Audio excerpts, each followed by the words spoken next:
I'm here all night, so. Good evening, everybody, and welcome to Enlightening Your Way. My name is Nancy Lombardo.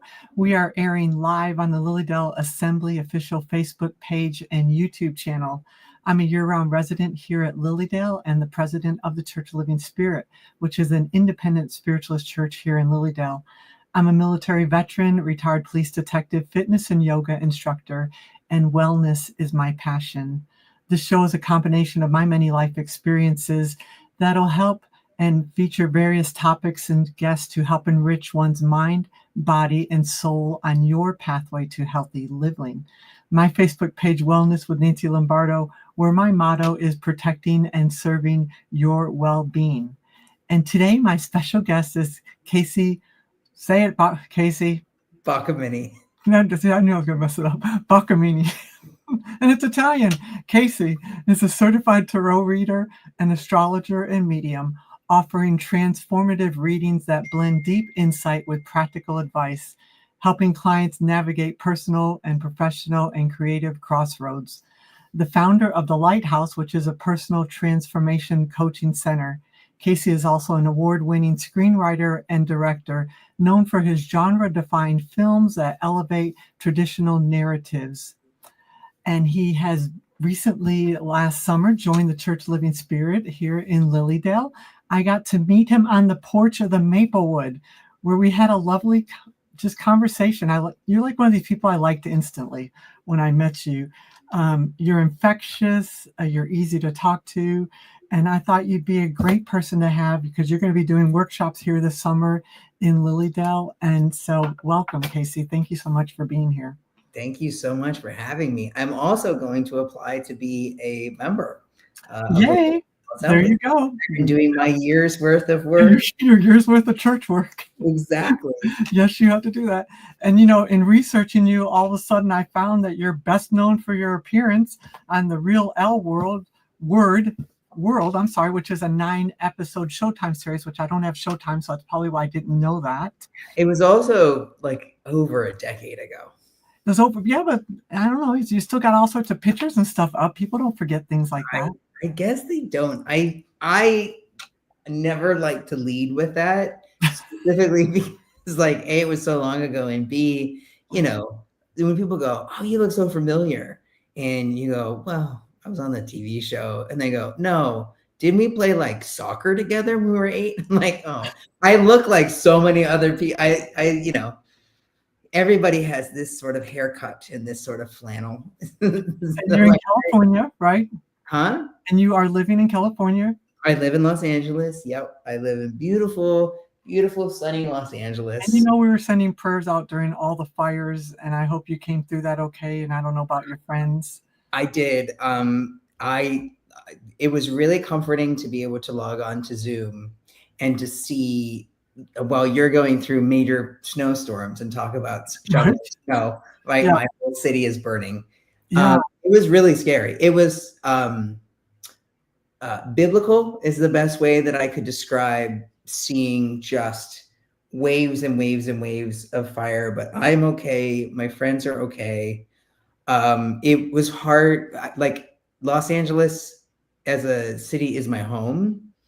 You know, it's the city of angels. I have such high hopes and such potential for my city as a sanctuary city and also a place where people come to live out their dreams.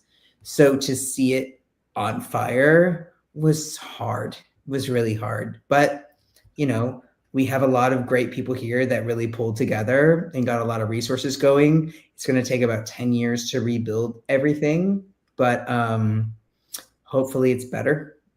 Yeah, I mean, it was more just horrific watching it on TV, just seeing it. I can't imagine being there in person for sure.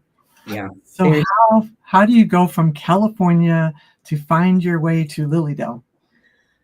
Oh, so I have a very good friend. Her name is Janae Johnson.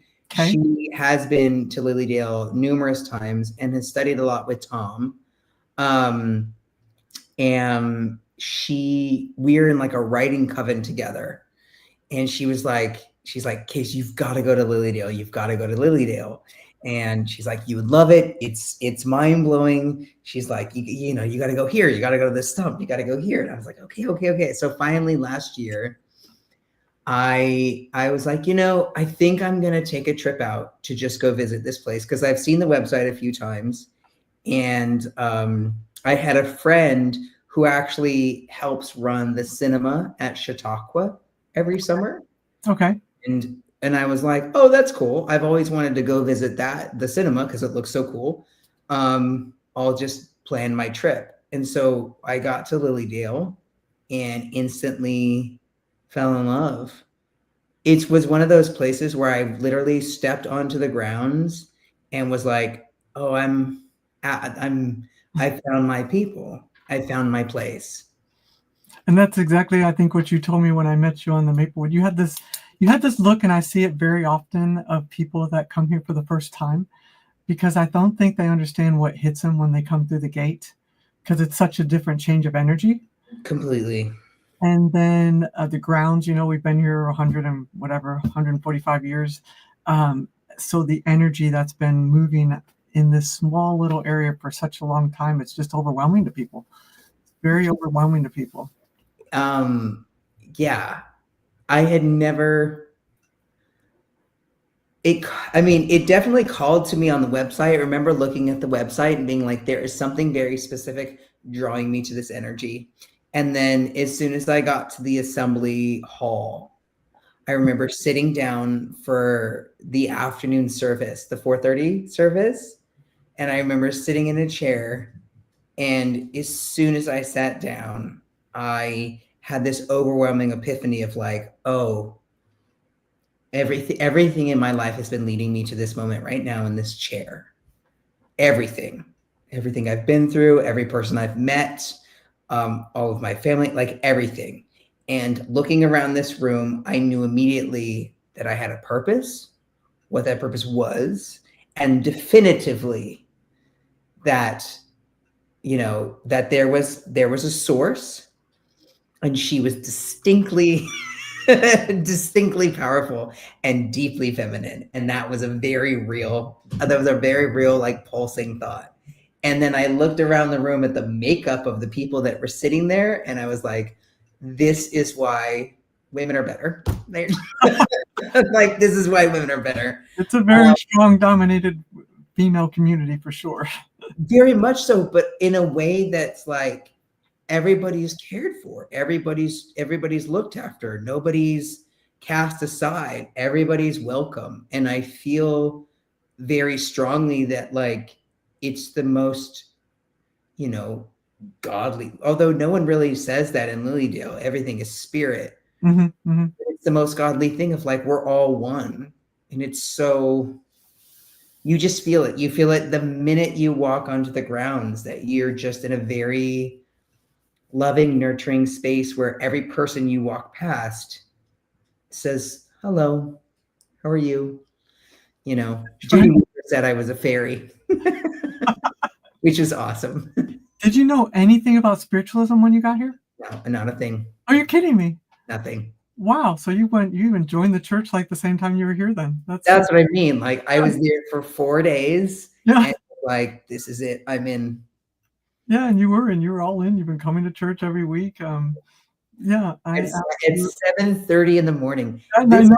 Kid was raised Catholic, and you couldn't drag me out of bed on Sunday to go to church.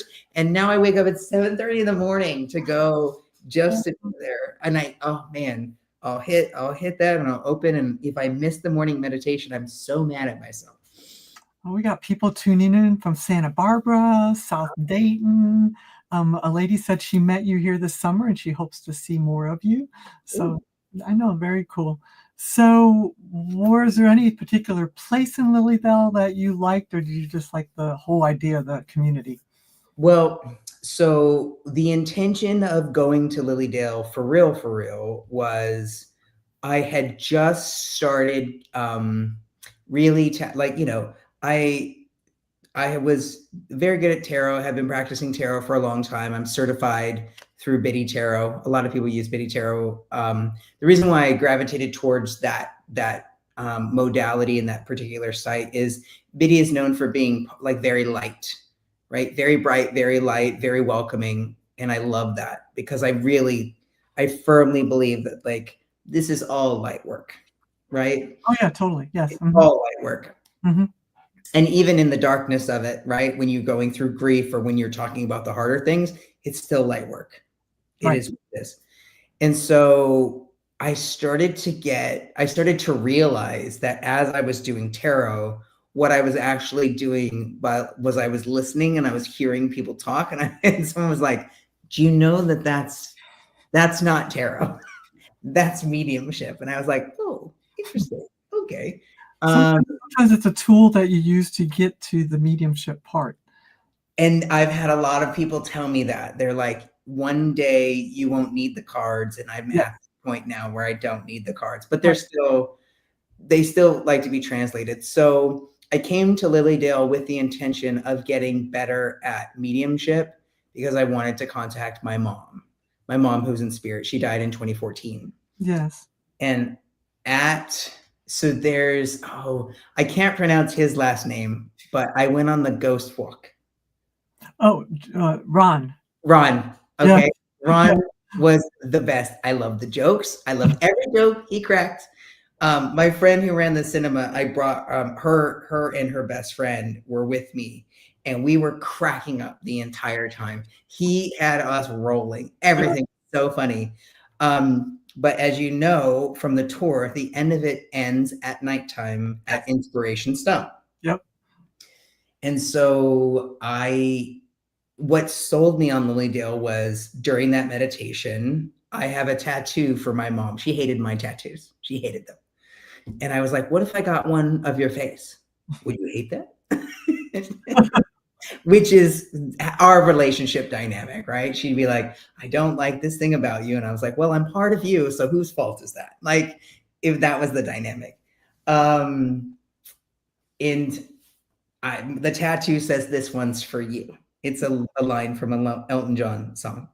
So as we were sitting there meditating, Ron said, maybe some of you will get visitations if we're quiet enough, if we're still enough. And sure enough, as I was sitting there, I felt something touch this tattoo. Aww. And I'd never felt that before. And I was like, I'm in. If it's going to happen, the stump is the place it's going to happen at. Right. And it had been, remember, it would have been raining all week. So all the services at the stump had been canceled. Oh. And so that was the first time I had actually had a chance to have any sort of experience there. It was beautiful story. Yeah. So you got your cards in front of you? I got my cards in front of me. How about you pull a group card for all of us and the ones that are watching and listening, and we could see what our message is. So the thing I love about Lilydale is that you have so many healers that I can feel all of their energy right now, like pulsing up and down my spine. It's incredible. And I feel this all the time when I'm in Lilydale and also when I'm at church. I can just feel it. So tell everybody what deck you're using. Okay, so I'm using, this deck is called the Botticelli. It's gorgeous, gorgeous, gorgeous. And I bought this. This is the first tarot deck I ever purchased, and I bought it in New Orleans on my 40th birthday trip. It was my start of my tarot reading experiences. So the card for the collective. For the collective, yes. Okay, this is important. This is a very important card because 2025 is a 9 year. If you take 2, 0, 2, 5, add them all together, you get 9. So anytime you get a 9 card in a 9 year, you have to pay attention. And so we've got the 9 of Swords. The 9 of Swords in this deck is a beautiful interpretation. In the Rider-Waite, it's someone in bedclothes, sitting in bed, panicking, where their thoughts are really tearing them apart. So the collective right now is, I know that we're going through very uncertain times. But our mind, our control over our mind and thoughts is the control that we have, right? Doom scrolling and spinning and, well, what about this? And what about this? And what about this? It doesn't help the situation. So I have found this thing called 5 calls, and it has helped me tremendously. So what you do is every day when you see something that bothers you, 5 calls is the number to all of your representatives. I try to 5 phone calls a day, and I just say, I'm very upset with what's happening, and I need to know what you're doing about it. And that's it. I've done my part as a citizen. 5 calls. And then I drink a glass of water, I go for a walk, I pet my cat, and then I go back to my day. Because this, if everything happens for a reason, and all of this is part of it, right? The point is, fighting for democracy is as easy as picking up the phone and calling and saying, I'm upset. What are you doing about it? Right. I'm not being represented. Here's me. Here's who I am. Here's how I need to be represented. Do something. And natural law, I will do my part. I will do my part. All we have to do is show up in, doing our best. And that's it. And right now, our best is being upset. If we're not upset, right? If we're not upset, if we're not bothered, and we're not, using all of the resources that we have to say, this bothers me. I have an email. I can write a letter. I can make a phone call, right? I can go onto my representative's Instagram and say, hey, I don't like this. That's all I need to do. They don't have town hall. This is a blue state, so very rarely do we have Republican town halls. I mean, especially now, they wouldn't dare. But I would love to go to one and voice my opinions directly to the person. So that is, now here's what I love. So sometimes I like to go onto the bottom of the deck because it gives me context. Okay. On the bottom of the deck, I have another 9 card, and this is the 9 of Cups. So you see all these people, and they're sitting at a table. What did you say, the 9 of what? The 9 of Cups. Okay. So swords are thoughts, right? Thoughts and ideas. And sometimes they're legal contracts, sometimes they're writing, but mostly most people contextualize that as like thoughts and ideas. The 9 of Cups is it's emotions, creativity, sexuality. So the 9 of Cups is like, make sure that you're okay, right? Get out of your head and get into your heart. What can you do now in your immediate environment? Like I said, I drink a glass of water, I pet my cat, I go for a walk, I call my representative. It's control the controllables, right? It keeps me back in my heart space of how can I make sure that I'm okay? Can I do a journal entry, right? Can I pull a tarot card for myself, my people? How can I make sure that my vibration is high so that when I step out into the world, I'm not a ball of rage or a spinning in anxiety?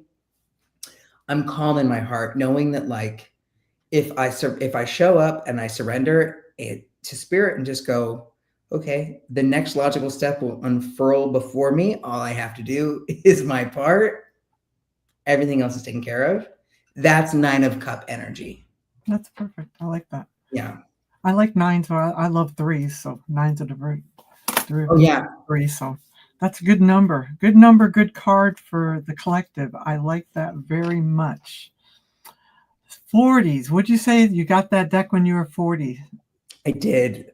Is that not when you decided to come out also? I 41. So 41. It sort of started a snowball effect.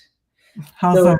What I love about tarot is that it really is, it's human stories. That's what a tarot deck is, right? The 4 suits are based on the playing cards. The playing cards came first, but the major arcana tell you all the Jungian types of like a human experience. And so they were a really powerful tool for introspection, right? And I love the philosophical understanding of like, know thyself. Oh, yeah, absolutely. Right. So before we got major religion, we had philosophy, and philosophy was all about understanding yourself in relationship to God, right? Like, who am I? I think, therefore I am. If you don't know yourself, you can't ever get to that 9 of Cups, that fulfillment, right? if you don't know yourself, you're spinning your wheels on what other people think you should be or how you think you should act. You know, does he like me? Am I gonna get the promotion? Am I good enough? Am I worthy enough? So when I started doing tarot, they basically just hold a mirror up to you. And over, I kept realizing that there was aspects. I kept getting the Seven of Swords.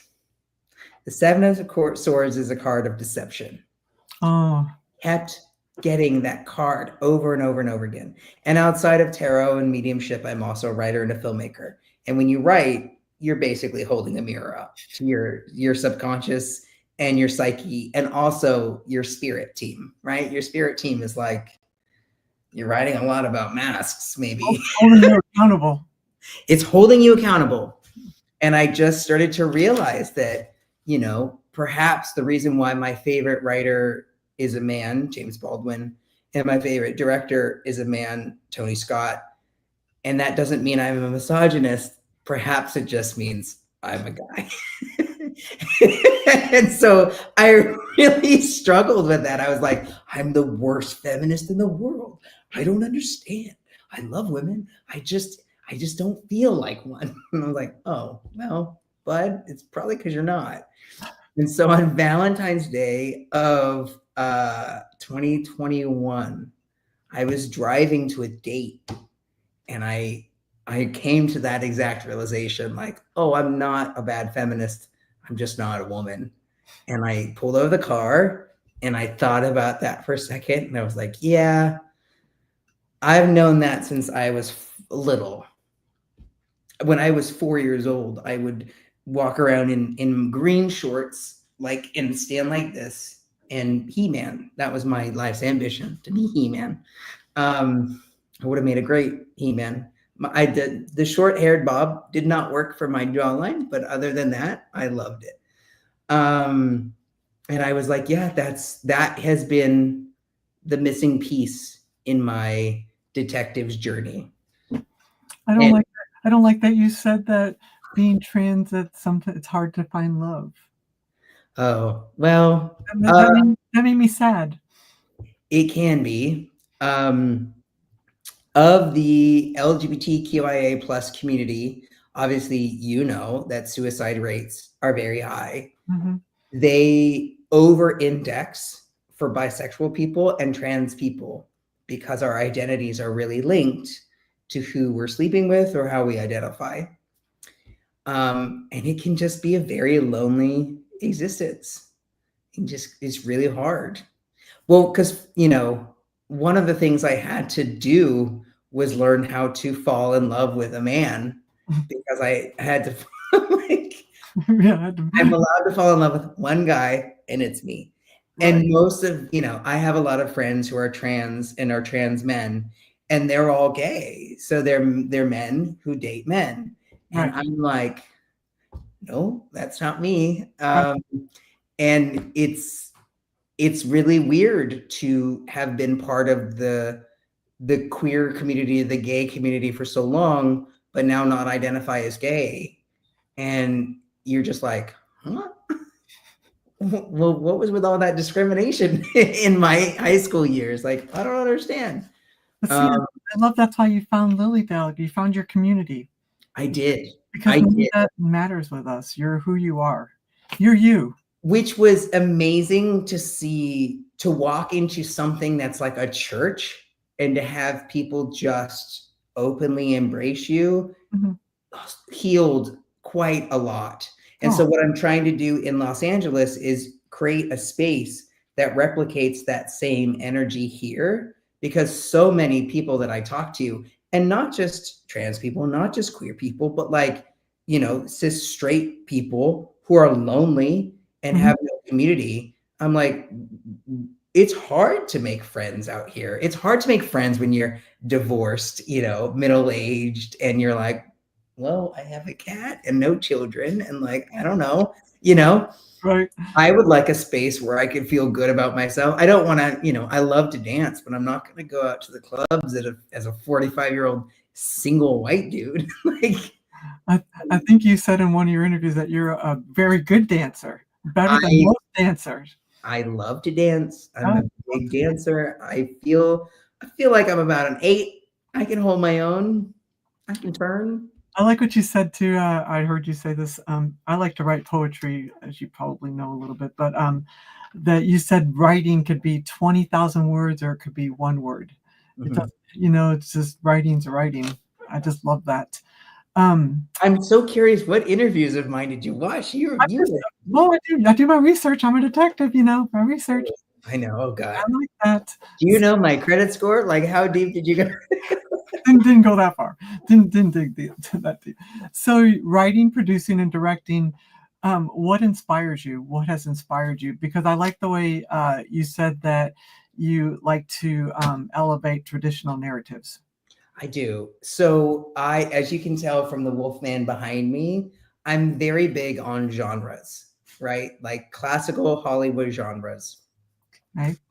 I like rules because people understand the language of film. Now, what inspires me is really difficult to answer because when you're a storyteller or a writer and a filmmaker, I walk outside and I see stories all over the place. They're everywhere. But usually I'll see something. What I really love to do is I have an interesting take on the way the world works because of my lived experience. And I think that the way that we are taught to think about things can sometimes we miss the point. Like, for example, I'll just use feminism as my favorite example because people seem to get it really quickly. A lot of men do not claim to be feminists who actually love women very much and absolutely believe in equality because the definition of feminism, right, is actually equality, Yeah, gender equality. But we call it feminism, which makes it hard for masculine identified people to be on board with that. yeah, you're right about that. And if we just called it humanism or equality, Right. no issues. Do you Without, believe in equality? without I the sure gender, do. right. Are you like an equalist? Yes, I'm an equalist. Are you a feminist? No, because only women can be feminist. That's the mentality, right? You're exactly right. And so it's things like that where I just I just have a slightly different take on the ways in which we define things. I mean, obviously, because the way in which I was assigned made no sense. Also, it's not like I was taught to braid hair. Like, I have pretty much always looked like this.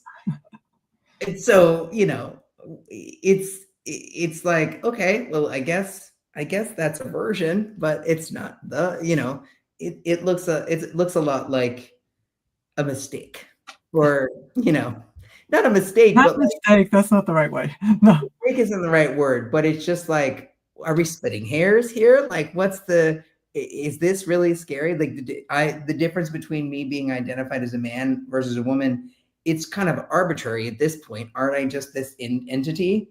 Like, what's the line? If the line has already gotten to this far, is there really a line? I don't know. So you're right. You could just walk out the door and anything can inspire you. Anything. Anything. So I know we talked a little bit before we went live because I was asking you as far as your mediumship, it seems very new to me. Mhm. And then you said, when did you first discover that you had mediumistic abilities? So medium mystic abilities in lockdown, like right about, well, on my birthday in New Orleans, I had what you would call my first encounter with what I could only describe as like a goblin. I Are got you okay. ready for a story? Sure. Okay, picture this. It's Halloween night, okay? Exterior, New Orleans, Cafe Du Monde, which And they're is world famous, right? It's where they have the beignets, which I can't eat because I can't have gluten or dairy. So I'm there with my friend DeAndre, my friend who traveled with me to go on this trip. For my 40th birthday, I wanted to go to Salem, Massachusetts, and I wanted to go to New Orleans because I wanted to go to the hauntiest places in the world or in the United States, because Paris would have for sure been on there. So we're coming back from, being out dancing in the streets in New Orleans. We stopped to get beignets, and I'm looking at my watch, and it's a few minutes to 3 a.m. Oh, And I was like, hey, I was talking to her, and she was waiting for the beignets. And they had actually just been put down on the table. And I was like, you better eat this quickly, because, 3 a.m. on Halloween, I want to get home before I could finish, these two entities sort of swoop in and like lean in our table. And one of them, who was wearing the thickest the thickest glasses I've ever seen, whose eyes did not quite meet mine. Have you ever met somebody like that, where you're just like, are you looking at me or not? what are you looking at, right? He looked at me, he goes, what happens at 3 a.m.? And I was like, very taken aback. And he like looked at me and looked at D and looked at me and looked at D, and he goes, how did you two get over here? And I was like, what do you mean?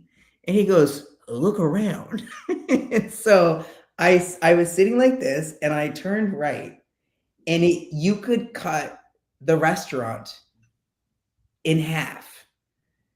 There were tables on the other side of the restaurant filled with people laughing, drinking, eating their beignets, having a time. And then there was a very broad line, and every other aspect of the street was dark. Our whole row was empty, and it was just D and I and these two guys.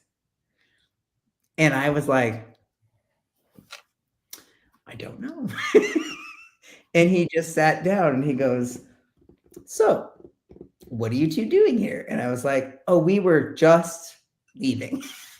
Just leaving. He goes, interesting. Okay, get home safe. And I said, pick those up right now. And we walked to the street and ran home. And and this was after a night of like weird coincidences where we had just gone to a speakeasy. You had to give a password in order to get into the place. And every single person that I met there had a name that was associated with a family member of mine. Huh. It was uncanny, like right. Every single person. We call that spirit. Yes. Oh, it was just my birthday, right? It was a huge message of like, hey, from here on out, wake up. Mm-hmm. You're different. That's so funny you described that specific scenario, because believe it or not, one of the questions I was thinking when I was thinking about what to ask you is that you're such a visual person, of course, being a writer, a director, a producer. So I figured your strongest clair was going to be your sight. Well, it's funny that you say that, because because of movies, I have been trained to think of clairvoyance as only objective clairvoyance. I'm taking a course with Stephen Herman, okay. Who's been a regular. He has mediumship classes and stuff through Lilydale sometimes, and he just explained to us the difference between subjective and objective clairvoyance. So subjective is when you sort of see the picture in your head, and objective is when you see the person physically. Mm-hmm. So that I had never connected that goblin person, whoever that person was. I had never connected that person to be clairvoyant, but I guess I'm getting tingles right now, because I'm like, oh yeah, you can do it. No. Yeah, I've done it. I did it on Halloween. So that happened since? That version has not happened since. Mm-hmm. Clairvoyance, pictures in my head, clear. My clairaudience seems to be my strongest. But after I came home in lockdown, I had just been on a couple dates, nothing serious, with a girl. and we went into lockdown, so we couldn't see each other. And I was doing some sort of task, and all of a sudden I was struck with like this crazy clear image of her as like a little girl, and she had braids. She was running through a field. She was wearing like Oshkosh Bagosh overalls and like a striped shirt. I saw it clear as day. And I realized that I was looking at her from a perspective of like a very tall man. And when I looked down at my hands, I saw that I was like an older man, but like huge. And so I texted her and I was like, hey, I don't want to. And I told her when we went on our 2 dates, I told her a little bit about the tarot stuff, and she was very super into that as well. And so I was like, hey, I don't mean to freak you out, but like, I'm getting this really weird picture of this little girl in my head, and it seems to look like you. And I gave her the description, and I was like, and I have this strong emotion about you, and I can only describe it as like serious grandpa energy. And this person just loves you so much. Right. And they're thinking about you right now. And I was like, and I don't know his name. It's something like very strong, short American, like Bill. And she texted back almost immediately. And she was like, yeah, that's my grandpa Bill. And I could send you a picture from that day. And she texted me a picture, and I was like, oh yeah, that's her. That's you. Once you start putting that puzzle together and can understand what's happening and what you're seeing, it all starts making sense to you. Yeah, it was crazy. And he wasn't in the realm. He wasn't passed. He was very much alive, but I was just connecting. I was connecting energies. I don't know why. That story would be better if we like fell in love and we're married now, but we're not. We didn't, we're no longer in contact. At least you went on 2 dates though. Huh? You went on 2 dates, not 1. We went on 2 dates before that moment. We did not go on any dates after that moment, which is totally fine. So for anybody that's watching that would like to see some of the films that you've written, or where can they go to watch these? Because I told you I want to watch the one. I saw a little blippet of it called The Last First Kiss, and I just want to go watch that myself. So Last First Kiss. So you can see all of my films on my website. My website is www.mybestguy.com. Bestguy.com. My Best Guy. I named that after my cat, Jonesy, but the logo, because it's in black and white, looks like my current cat, Wesley. So it's sort of like the best of both worlds. And how many do you have? How many? I think it's 8. So my first 3 were like shot on my iPhone that are very short. So Danger Bill, The Tunnel, and The Graveyard Shift were my first 3 without like crews or anything. And then I have Last First Kiss, Mail, Open the Door, Scorpio, Sun Rising, Musings, Give Me Some More. 9.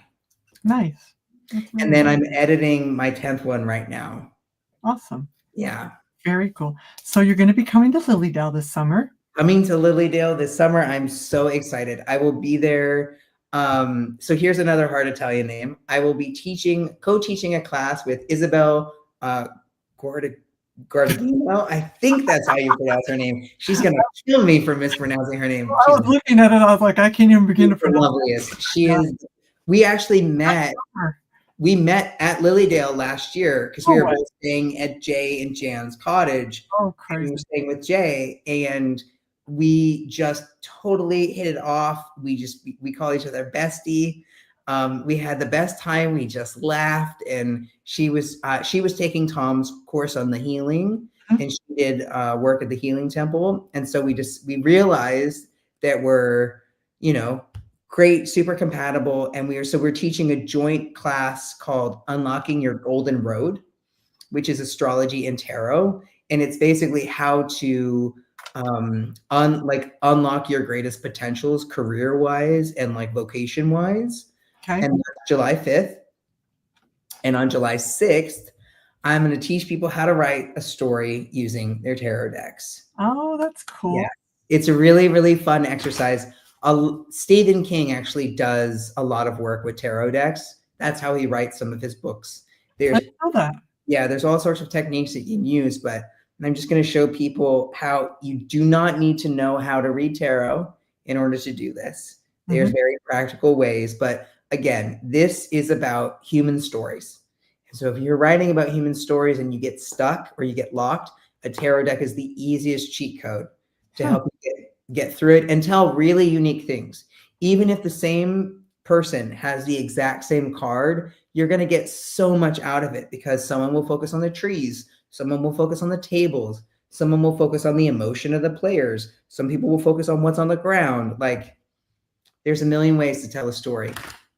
And you said that your mediumship has a separate website? It does. So the Lighthouse, you can find the Lighthouse at lightwork.care. L-I-G-H-T? L-I-G-H-T, work, all one word, .care, C-A-R-E. So that's awesome. And all of the readings, everything can be done online. So you do not have to be present in Los Angeles.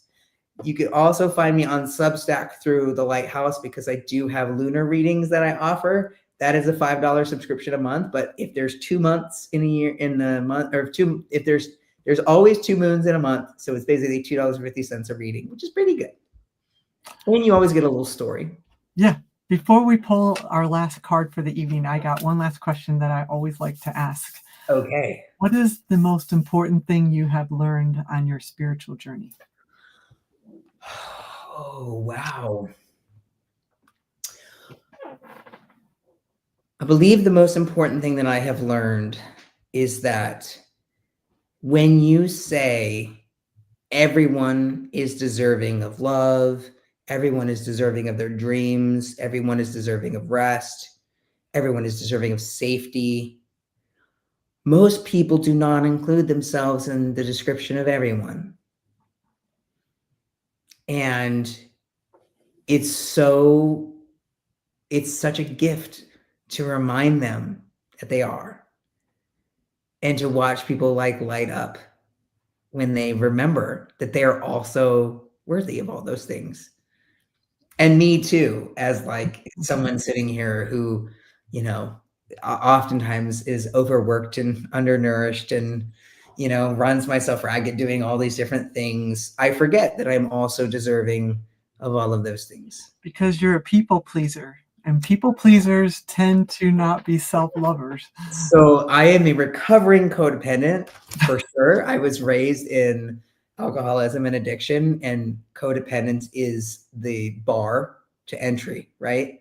Like, you can't have needs. I'm also Gen X, so I was a soup starter. I call this the soup starter generation, right? Set it and forget it. That's a good one too. Yeah, I like that, and I like that. Like, we are all intrinsically worthy, and spirit is always there. There's so much love and abundance available, like always.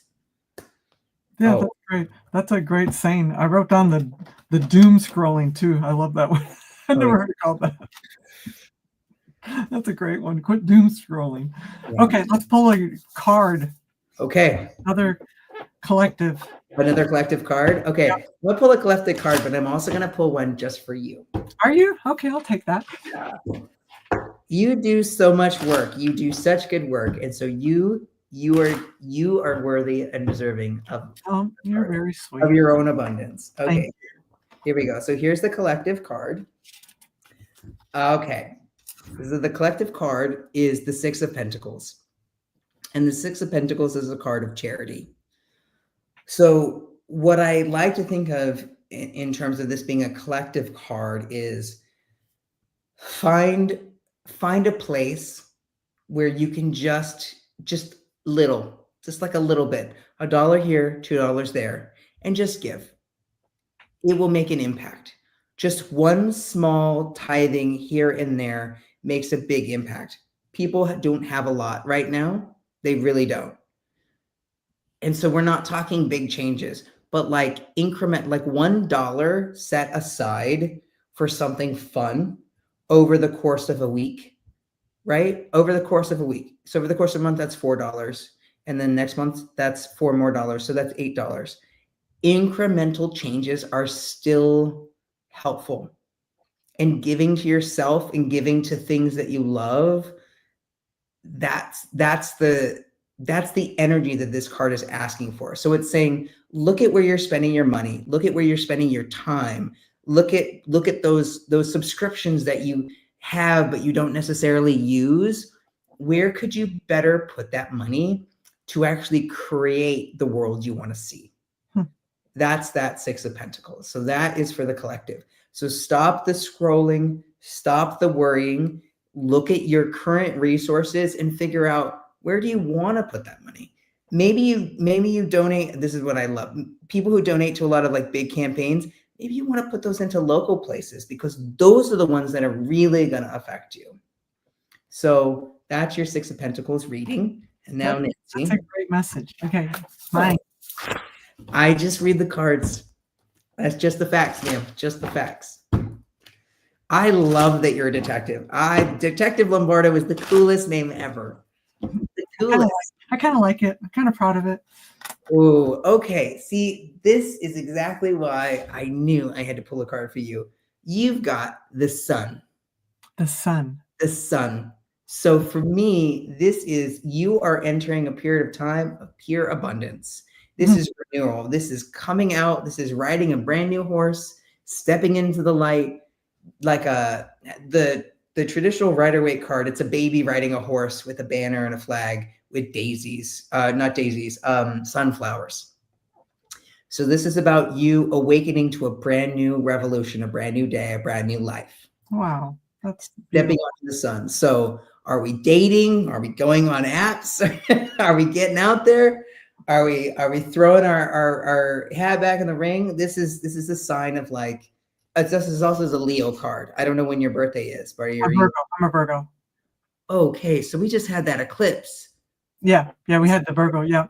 Okay, this is a big deal, because that eclipse is a new start. Yeah, it's a brand new start for you. This is good. I think you know what? We might need we're gonna book some time, and you're gonna get a full reading, because I feel like this is necessary. Hey, Virgo, you're a Virgo, Pisces, Gemini, or Sagittarius, or you have, and these are Sun, Moon, and Rising, or you have Taurus or Libra in your Sun, Moon, and Rising placements, because Venus is in retrograde this last weekend. And look, I've just described, my sun is Scorpio, which is off the table for right now. I have a moon in Pisces and a Taurus rising, but most of my other placements are in Virgo. So this eclipse was like very eye-opening, of like things that I need to change, because I'm a new person and I'm deserving of love. And this card, this sunshine, nothing says I need love like I have a Virgo sun. So that's adorable. Talking nice to yourself, dropping the perfectionism, dropping the people pleasing. Right. Back at you. Well, this has been so much fun, Kacy. I really appreciate you coming on tonight. Did we get everything plugged? We got your workshops plugged. We got your projects plugged. I think so. Okay, awesome. This was delightful. Thank you so much. And thank you for having the tech team at Lilydale, so that I can go to church every Sunday. It is life-saving. Yeah, it's been great.